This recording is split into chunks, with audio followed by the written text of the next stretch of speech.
Big bang theory हमें यह दिखाती है कि ब्रह्मांड एक शानदार विस्फोट से उत्पन्न हुआ जिसमें सभी ज्ञात पदार्थ, ऊर्जा और समय स्थान शामिल हैं। लेकिन हमारे ब्रह्मांड की समझ में एक अनसुलझा प्रश्न अभी भी है। चाहे बहुत सारे सबूत हों जो पिछले 14 अरब वर्षों में ब्रह्मांड के निरंतर विस्तार और ठंडा होने का समर्थन करते हैं, हमारा ब्रह्मांड एक महाविस्फोट से उत्पन्न हुआ, यह दृष्टिकोण अभी भी एक अनुमान है। यह धारणा इस आधार पर है कि मौजूदा समीकरण चरम स्थितियों में भी लागू होते हैं। इसलिए महाविस्फोट सिद्धांत सटीक रूप से यह नहीं बताता कि ब्रह्मांड के प्रारंभिक बिंदु से पहले क्या था या क्या कुछ अस्तित्व में था।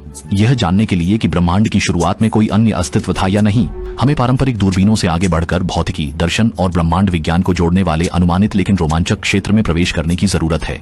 जब हम ब्रह्मांड की उत्पत्ति का पता लगाते हैं और उस स्थान के करीब पहुंचते हैं जिसे हमारे ब्रह्मांड के जन्म का स्थान माना जाता है, तब हम एक चुनौती का सामना करते हैं, विशेष रूप से प्रारंभिक ब्रह्मांड की समझ में। वैज्ञानिक केवल तारों का अवलोकन पर निर्भर नहीं करते, बल्कि गणित और सिद्धांतों की शक्ति पर भी निर्भर करते हैं।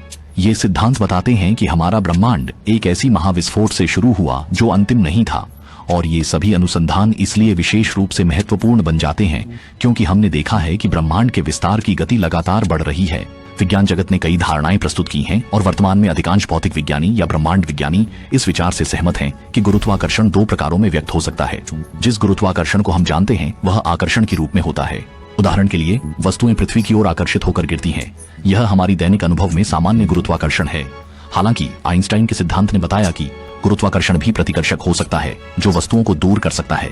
इस तरह के गुरुत्वाकर्षण रूप को हमने अपनी दैनिक जीवन में कभी अनुभव नहीं किया है क्योंकि पृथ्वी जैसे खगोलीय पिंडों द्वारा उत्पन्न गुरुत्वाकर्षण हमेशा आकर्षक होता है। लेकिन यदि प्रारंभिक ब्रह्मांड में ऊर्जा एक समान ढंग से अंतरिक्ष को भर देती है, इस प्रकार के ऊर्जा क्षेत्र को इन्फ्लेशन फील्ड कहा जाता है, जो प्रतिकर्षण गुरुत्वाकर्षण उत्पन्न करता है जिससे ब्रह्मांड की हर चीज को दूर धकेला जाता है। ब्रह्मांड की उत्पत्ति के बारे में कुछ वैज्ञानिक चक्रीय ब्रह्मांड मॉडल का समर्थन करते हैं।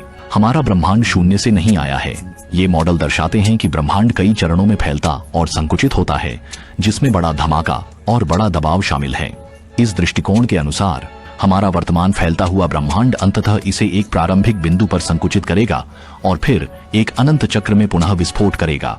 हालांकि अल्बर्ट आइंस्टीन ने ब्रह्मांडीय चक्र मॉडल को फैलते हुए ब्रह्मांडीय मॉडल के एक विकल्प के रूप में माना था, प्रारंभिक प्रयास अधिक जटिलता के कारण असफल रहे। हालांकि जब हमें पता चला कि ब्रह्मांड का विस्तार हो रहा है, चक्रीय ब्रह्मांड की अवधारणा ने एक संभावना प्रस्तुत की कि समय शायद अतीत में हमेशा के लिए चक्रीय हो सकता है, जिससे समय के आरंभ बिंदु की समस्या से बचा जा सकता है। इसने लोगों की रुचि को प्रज्वलित किया। शायद हमने एक ऐसे महाप्रस्फोट को समझाने की कोशिश में बहुत समय बिताया है जो कभी हुआ ही नहीं, और अन्य संभावित तार्किक खोजों की उपेक्षा की है। बाउंसिंग यूनिवर्स मॉडल एक विचार प्रस्तुत करता है। जब ब्रह्मांड सभी समय और स्थान से गायब हो जाता है तो यह फिर से प्रकट होता है, फिर फैलता है, सिकुड़ता है और फिर से गायब हो जाता है। ऐसा चक्र एक समस्या को जन्म देता है कि अगर हम ब्रह्मांड की अराजकता को देखें तो हर चक्र की अराजकता ब्रह्मांड के पुनः लौटने के समय फिर से इकट्ठा हो जाती है। इससे अगले उछाल पिछले वाले से भिन्न होते हैं और उनका गुरुत्वाकर्षण प्रभाव अगले उछाल को प्रभावित करता है, जिसका अर्थ है कि प्रत्येक ब्रह्मांडीय चक्र को सरलता से दूसरे के समान नहीं माना जा सकता, क्योंकि प्रत्येक चक्र में अव्यवस्था का स्तर लगातार बढ़ता है। इसका परिणाम यह होता है कि समय के साथ चक्र की अवधि लगातार बढ़ती रहती है। हम शुरुआती बिंदु पर वापस नहीं जा सकते। पॉल स्टेनहार्ट के शोध के अनुसार हाल की प्रगति यह दृढ़ता से बताती है कि हमें अवलोकित ब्रह्मांड की उल्लेखनीय समानता और समरूपता को समझाने के लिए इसकी आवश्यकता है। ब्रह्मांड संभवतः सबसे पहले एक अति धीरे संकुचन चरण से गुजरा, जिससे एक नई ब्रह्मांडीय चक्रीय सिद्धांत को प्रेरणा मिली, जिसमें ब्रह्मांड का हबल पैरामीटर सक्षम है। ऊर्जा घनत्व और तापमान में आवधिक दोलन होते हैं, जबकि पैमाने का कारक प्रत्येक चक्र के बीच घातीय गुणांक में वृद्धि करता है। यह हालिया 2 शोध पत्रों में दर्ज खोज है। वैज्ञानिकों ने बाउंस ब्रह्मांड मॉडल का समालोचनात्मक अध्ययन किया। उनकी खोजों ने ब्रह्मांड के चक्रीय पुनर्नवीनीकरण के विचार पर प्रश्न उठाए, यह संकेत देते हुए कि हम जो ब्रह्मांड देख रहे हैं वह एक अनोखी घटना हो सकती है, न कि स्टीफन हॉकिंग द्वारा वर्णित सतत सृजन और विनाश के चक्र का हिस्सा। हॉकिंग ने एक ब्रह्मांड मॉडल प्रस्तुत किया जिसमें ब्रह्मांड में समय की कोई सीमा नहीं है। यह उनके द्वारा इसे एकल घटना के रूप में देखना भिन्न है। यदि प्रारंभिक ब्रह्मांड ने क्वांटम प्रभावों से प्रेरित एक तेज विस्तार चरण का अनुभव किया होता तो ब्रह्मांड का कोई वास्तविक आरंभ नहीं था, जैसा कि हम समझते हैं। लगभग 13 अरब 80 करोड़ वर्ष पहले हुई महाविस्फोट से पहले ब्रह्मांड एक ऐसी स्थिति में था जिसमें न तो कोई स्थान था और न ही कोई समय। हॉकिंग बताते हैं कि महाविस्फोट से पहले की घटनाओं का कोई अर्थ नहीं है, क्योंकि विस्तार से पहले जिस तरीके से हम समय को समझते थे वह मौजूद नहीं था। मल्टीवर्स थ्योरी के समर्थकों का मानना है हमारा ब्रह्मांड बस विशाल बहुआयामी ब्रह्मांड के कई ब्रह्मांडों में से एक है। हमारे ब्रह्मांड के बाहर असीमित संख्या में ब्रह्मांड हो सकते हैं, जिनमें से प्रत्येक के पास अपनी भौतिक नियम, इतिहास और संरचना होती है। इस दृष्टिकोण से ब्रह्मांड के रहस्यों की व्याख्या के लिए नई संभावनाएं मिलती हैं। उदाहरण के लिए यह समझने में मदद करता है कि हमारे ब्रह्मांड में भौतिक स्थिरांक जीवन के अस्तित्व के लिए क्यों बारीकी से परिशोधित लगते हैं।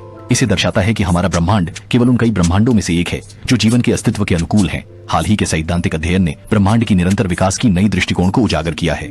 हमारे ब्रह्मांड का विस्तार अलग थलग नहीं, बल्कि नए जन्मे शिशु ब्रह्मांडों के साथ मिलकर हो रहा है। इस अवधारणा ने न केवल ब्रह्मांड के विकास की हमारी पारंपरिक समझ को चुनौती दी है, बल्कि एक जटिल ब्रह्मांडीय नेटवर्क का भी खुलासा किया है, जिसमें ब्रह्मांड उत्पन्न होते हैं और निर्माण और विस्तार के अनंत चक्र में एक दूसरे को प्रभावित और अवशोषित करते हैं।